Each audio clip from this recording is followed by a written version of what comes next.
little bit of context, I've been making video games now for 25 years, and that's a deep passion of mine. The ability to create worlds, the ability to create great IPs, the ability to connect to now 3 billion gamers is like a dream come true. And I know many kids growing up, this is their dream, and I get to live my dream every day, so I'm actually very blessed. And so in the last 25 years, I got to build games, simulation games like The Sims and SimCity, Spore, war games like Warhammer, and in the last 10 years, I got to work at Riot Games and really build out not only League of Legends, a lot of the esports. When you see kids playing game in big arenas, and you see the AR Dragon or KDA, that's a lot of the work that I did. I ran much of the creative and franchise building at Riot, and ultimately that culminated in the work on Arcane. And it's, again, as a kid who came out as a refugee from Vietnam, I was so blessed to be able to make games and films and whatnot. After leaving Riot, I really thought about what I was going to do next. I've helped many teams, invested, and I was thinking about, where the game industry is going, looking at all the different trends. Gaming is really interesting because of now game engines and like Unreal and Unity, technologies like AI. The making of games has changed dramatically. I sort of commented yesterday to some press that I think in the next few years you're going to see teams of 1, 2, and 10 people make billion-dollar games. That's truly what's going to happen. But what really empowers that? What's really going to make that happen? And I was building out this incubator with some of the top talent in the world, and I was really looking for technology that will future-proof what I'm going to be doing. I wanted to look for, and part of that is the blockchain technology. I've been tracking blockchain for a while now, and I really believe in this idea of digital ownership. Back in the day when I was playing games, you would buy a box and that was just yours. But now we have all these different business models. We have free-to-play, we can buy digital assets. But what happens to the digital assets if the game goes away? Like, who truly owns it, right? I use this analogy, which is like, if I bought a car from, let's say, Toyota, I can do whatever I want with my car. I can drive my car, I can Uber, I can rent my car out, I can sell my car. But that's not true with digital goods today. So how do we make that more possible? I knew that blockchain was going to be actually the keys to making it happen. And so I went around and looked for I talked to almost every single blockchain developer out there, and really there were some great ones. And I happened to run into Mr. Lee and the Credit team. And what really blew me away was they've been very quietly building out a next generation layer on blockchain. I was blown away by what they were doing, especially with their serverless technology that Ray was talking about. But I was also blown away by their backgrounds.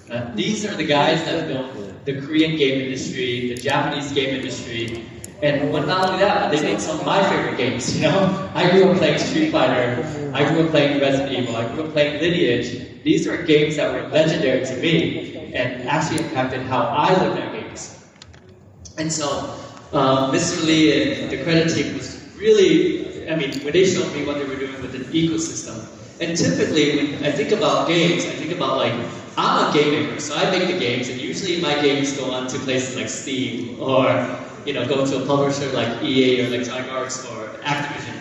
But what they're building out is a fully fledged ecosystem that combines social media, that combines game making capabilities, so you can build UGC, that combines some amazing games that you just saw, they're MMOs. These guys are like the kings of MMOs, metaverses.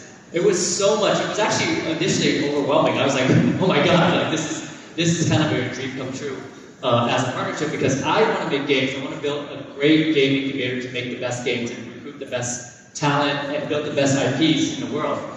And so we partnered up, and I'm so thankful because the ability to use and leverage technology like blockchain, AI, the new technologies like their game engines. To me, this is the future. And what's beautiful is that while I was at Riot, I was overseeing League during its massive growth. It had this crazy growth where we went into all these emerging markets. And what I found both all over the world, and uniquely, when I launched League of Legends in Vietnam, I actually launched it out of the town that I left as a refugee, which is actually like really beautiful to me.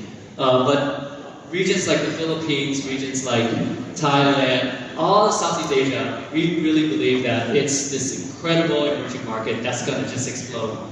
We saw the growth of the Korean game industry. We saw the growth of the Chinese game industry. We believe that Southeast Asia is going to be the next massive growth spike in games. There are 3 billion gamers, and if you think about it, what is every kid playing? I have 2 daughters, and their favorite games are, they're 11 to 13. Their favorite games are Minecraft and Roblox. And soon they're going to be playing League of Legends and Fortnite, and actually the games that are on the Creda platform.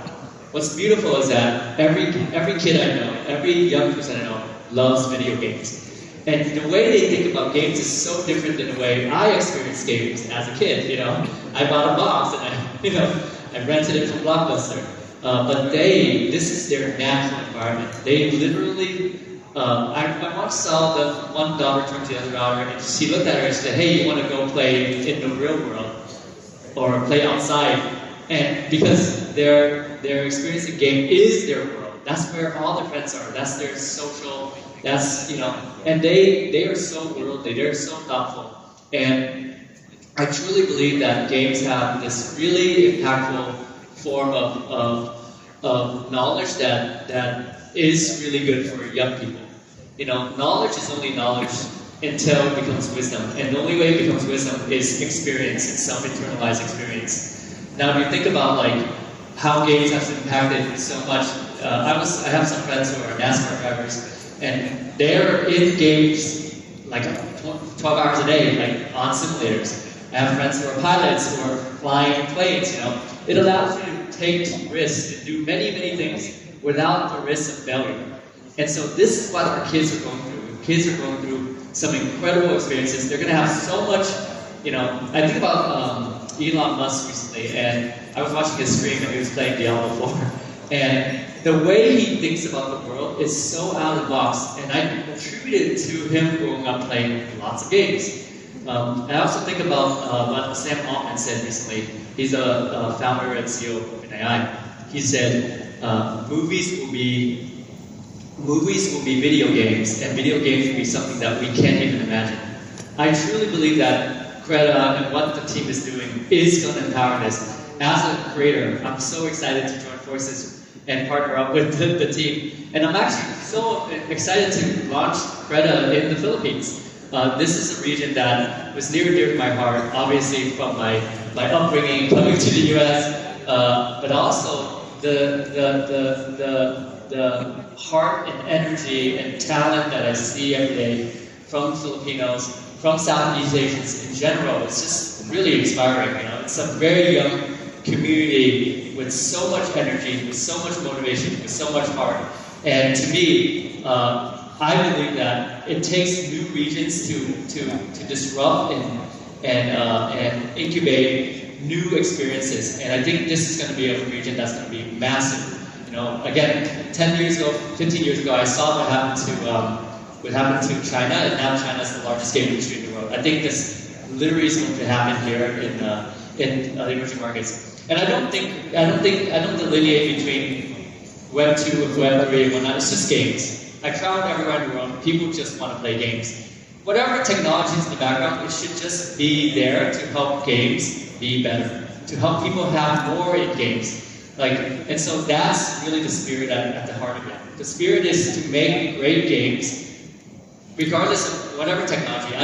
When I watch a movie, I don't ask what camera they're using to record it, right? It's just technology. And so we want to make great experiences. We want to make great fantasies that people can fall in love with. And so I'm super excited to be here. I'm super excited to be back in the Philippines.